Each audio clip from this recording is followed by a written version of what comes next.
Update 1. I opened the door and saw her boss on top of my wife. I stand there for a second and yell out surprise. First, let me say thanks for the tremendous outpouring of support. I am blown away by the number of people who have commented or messaged me offering support. You have idea what that means to me and how much it helps. I've tried me best to answer everyone but probably missed a few. But I have read every signal one. Not really an update, but just a continuation of the story of D-Day and the days following. To those of you that commented on how great my friend is, his name is Dan, and I could not agree more. Not sure what I would done without him. Since we've known each other so long, it only follows that our families would be close. Our kids are friends, used to go camping together as families when they were young, and his wife, Terry, and mine become close friends over the years. Important to know for what follows. As we're driving to his home, I'm quiet and Dan is getting angry. When we get to his place, he gets inside and asks Terry, "Did you know?" Her reply is, "No what?" He raises his voice and asks again, "Did you know?" I grab him and tell him to calm down, this not her fault. He realizes he's way off and gives Terry a hug and says he's sorry. Terry is now totally confused. I give him my phone and say show her. I take my dog outside, don't want to hear it again. When it's done, Terry runs outside crying and gives me a huge hug, felt like forever, before she stops. She takes my hand and we go inside. The three of spend the next hour or so talking, crying, talking. All this time my phone is blowing up, you guessed it, my wife. I ignore calls and delete texts without reading. Finally my son calls. He wants to know what is going on. Mom is at his and his wife's apartment saying I threw her out of the house. Me, did she tell you why, son? No, me, give her the phone, you need to them why, or I'm sending him the video, and I hang up. 10 minutes later son calls back crying, all he could manage was a WTF, WTF. I go from BS to protective dad, telling him it's going to be okay and this is not his fault.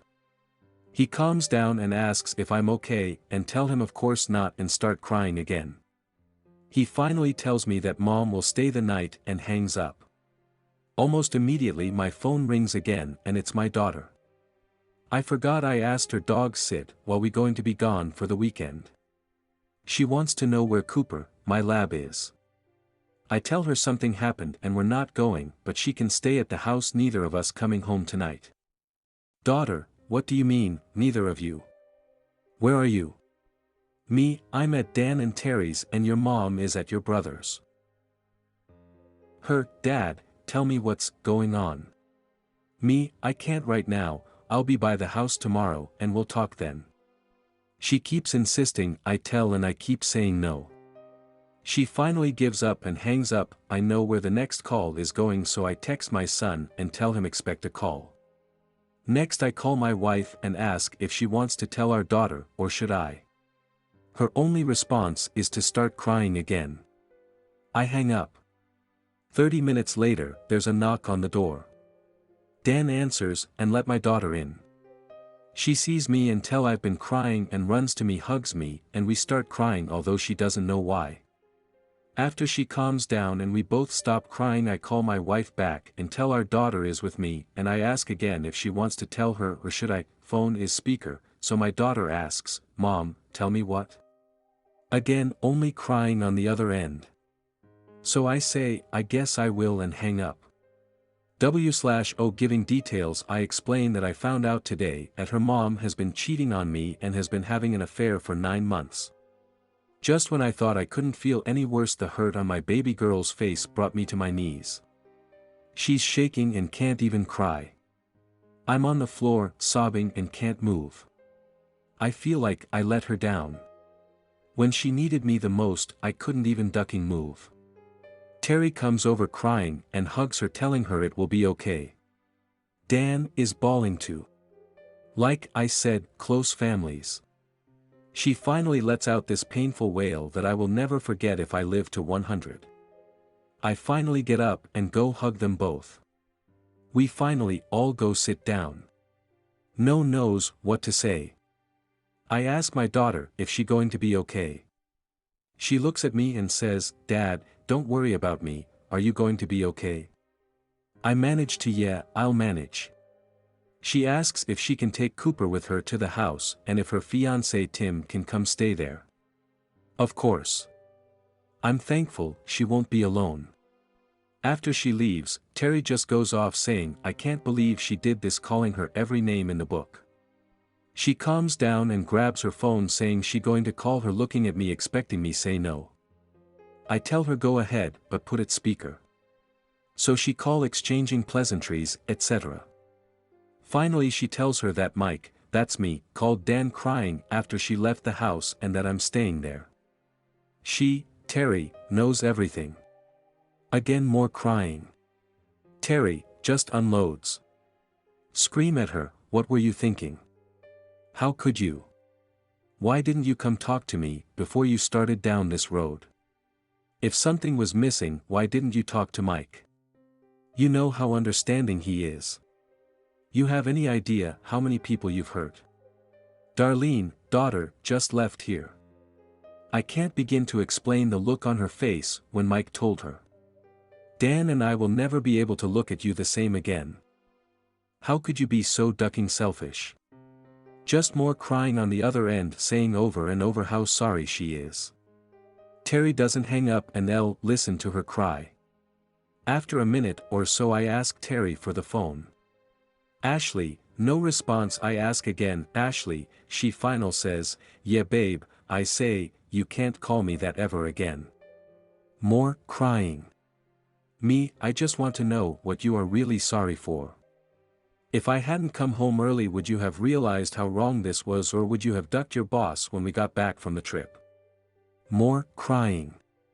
You really not sorry for all the people you've hurt, including your boss's family, you're just sorry you got caught. I hang up. Dan, Terry and I talk for a bit more while phone blows up again. I finally try to sleep but can't. In the morning I ask Dan to take me home, give Terry a hug and tell how much her and Dan mean to me. I tell Dan I'm going to drive to my cabin and spend some time there. He agrees that's a good idea. As we are driving I noticed that while my phone was blowing up there was one message from boss's wife saying, thanks for telling and giving me her email. I send the video and tell her if you need to vent she can call me, that it might do both of us good. I quietly pack, not wanting wake up Darlene and Tim. As I'm loading up the truck I grab 2 of my .22 rifles. Dan asks me what I'm doing and tell him, you know, I always do some shooting up there. Not this time, he says, and takes them away. So Cooper jumps in and away I go. When I get there, about 2.5 hours, and after I open it up I start a fire in the fireplace. I take Cooper and we go for a walk in the woods. It helps, but not a lot. Son calls to check in on me and I tell him where I am. If his mother wants to stay at the house she can, but she needs to be gone when I came back. He says, okay. After our walk Cooper crashes in front of the fireplace and I go out to split some firewood. Great workout and very good therapy. Each swing of the axe I switch between seeing my wife's face and her boss's. Stay Saturday, Sunday, and Monday. On Monday, I start making phone calls. First my office, letting them know I won't in for a while, but be reached if something comes up. Next the attorney I use if something comes up with the company that I need legal help with. He recommends a divorce lawyer. I call her and set an appointment for Thursday. Then our bank freezing our joint accounts. Credit cards are next, canceling them all, having send new cards out. While being alone in the woods gave some clarity as to my next moves, I find myself shaking again, wondering I really am going go through with this or try to salvage our marriage. After I get home I find this sub and start reading other stories. It helps, but only a little. Midweek I go into the office and talk to my HR manager. She and I have a close professional friendship which is about to get more personal. I tell her everything and ask for advice on telling their company. She tells me to talk to my lawyer before I do anything. She asked if I am going to look into IC. She recommends someone and also says I should see my doctor for STD check. I call both and make appointments. Thursday, I see my now lawyer. Show her the video. This time I can actually listen. She starts shaking her head and says, why do people do stupid crap like this? Turns out she absolutely zero tolerance for cheaters. Her husband cheated on her and dragged her through hell. So much so that she changed her practice and became a divorce attorney. She assures me everything will be okay and I sign a contract with her. I ask about telling wives and bosses HR and says we should wait. Meanwhile I have gone NC with wife. She's back at our son's. At least she's smart enough to know I need space and wasn't at the house when I got home. I'm sleeping on the couch cause I can't bring myself to go into our bedroom. When I have to for clothes etc. I grab as much as I can so I don't have go in there more than I have to. Thanks for reading this far. It took forever to type this out. Stuff about my daughter had me tears for a few hours. We'll update next week.